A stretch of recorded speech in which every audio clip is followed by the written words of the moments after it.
In the early hours of the morning, long before the sun fully rises, the land is quiet. Not empty. Not lifeless. Just quiet. A kind of silence that belongs only to farms that have been worked for decades. Standing at the edge of this land is an old farmer. He does not speak. He does not rush. He simply looks. Every line on his face carries the weight of years spent under the sun. Every wrinkle is a reminder of seasons that came and went, of crops planted with hope, and of harvests that sometimes disappointed. This land knows him. And he knows every inch of it. For more than 40 years, this farm has been his life. Not his business. Not his investment. His life. When the farmer was young, farming was different. There were no tractors in his village. No engines breaking the soil open. No machines doing the work of 10 men. There were only hands. Strong hands. Tired hands. Hands that learned to endure pain without complaint. As a boy, he followed his father into the farm before sunrise. Not to observe, but to work. He learned early that farming demanded discipline. The land did not care if you were tired. The soil did not wait for excuses. If you wanted food, you worked. If you wanted survival, you worked harder. Clearing land took weeks. Weeds were cut one by one. Roots were pulled out manually. Ridges were shaped slowly, with bent backs and aching knees. Planting was done seed by seed. Harvesting was done bundle by bundle. And when the sun went down, the work did not always end. Sometimes he lay awake at night, listening to the wind, hoping rain would come at the right time. Because one mistake could destroy an entire season. For years, this was normal. This was farming.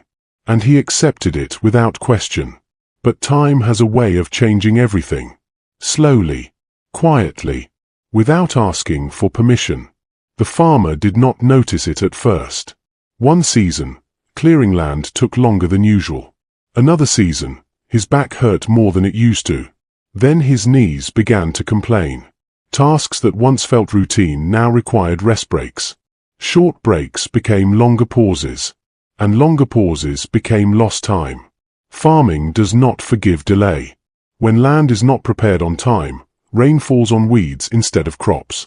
When planting is late, yields reduce. When harvesting is delayed, food is lost. The farmer began to plant less, not because he wanted to, but because his body could not keep up. Some seasons, he watched rain fall on land he had not finished preparing. And each time, it hurts. Not just physically, but emotionally. Because the land was ready. But he was not. Around him, the world began to change. New farmers appeared. Younger ones. They came with machines. Tractors that plowed in hours what took him days. Machines that never got tired. Engines that did not complain about age. He watched from a distance. Not with jealousy, but with curiosity. At first, he told himself those machines were not meant for people like him. They were too expensive, too complicated, too modern. He believed farming was about endurance. But deep down, something else was growing. A quiet realization. One afternoon, while resting under a tree, he watched a tractor working on a nearby farm. The engine moved steadily. The soil opened easily. The work was smooth and fast. In less than 1 hour, that tractor did what would take him several days. And for the first time in his life, the farmer asked himself a dangerous question. What if hard work alone is no longer enough? That question stayed with him. It followed him home. It followed him into the next planting season. And slowly, it changed the way he saw farming. The question stayed with him. It did not shout. It did not demand answers. It waited. Every time he struggled to clear land, it returned. Every time rain fell before he finished planting, it returned. Every time his body reminded him of its limits, it returned.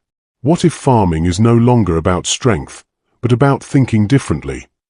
The old farmer did not wake up one day and suddenly changed everything. Change came slowly, quietly, almost invisibly. He began by watching more closely. Instead of returning home immediately after work, he stayed behind to observe other farms.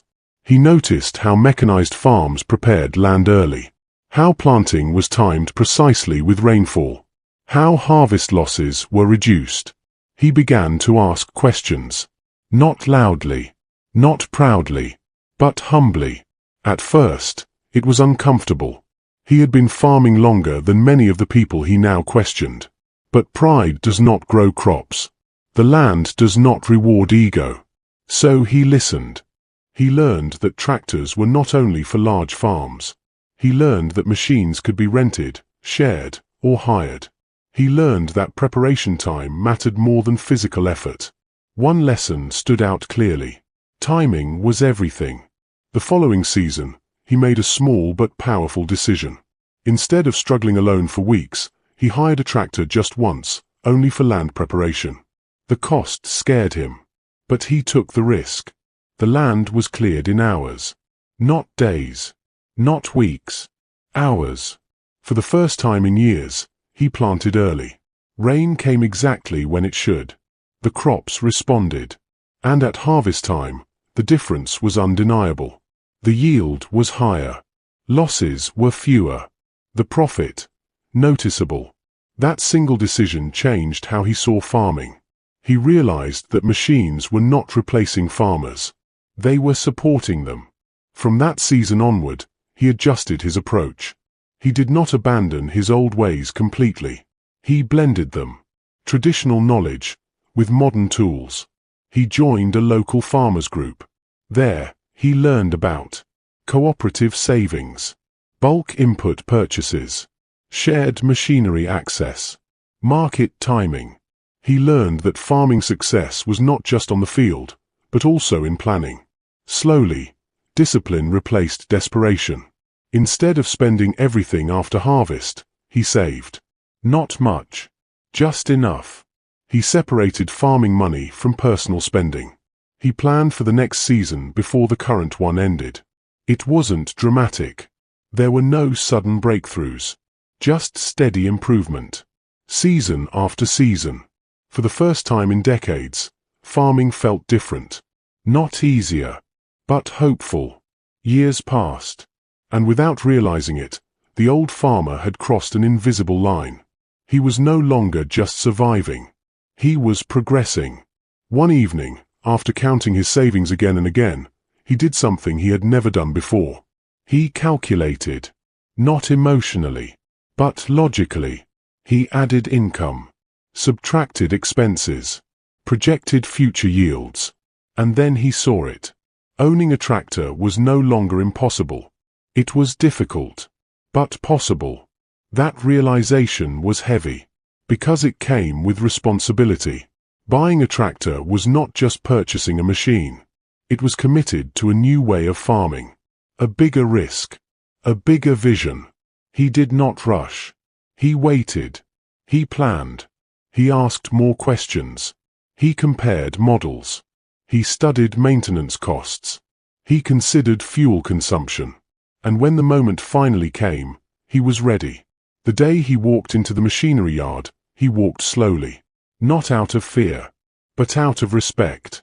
Rows of tractors stood before him, strong, clean, powerful. Machines that once felt distant, unreachable. Now, they were real.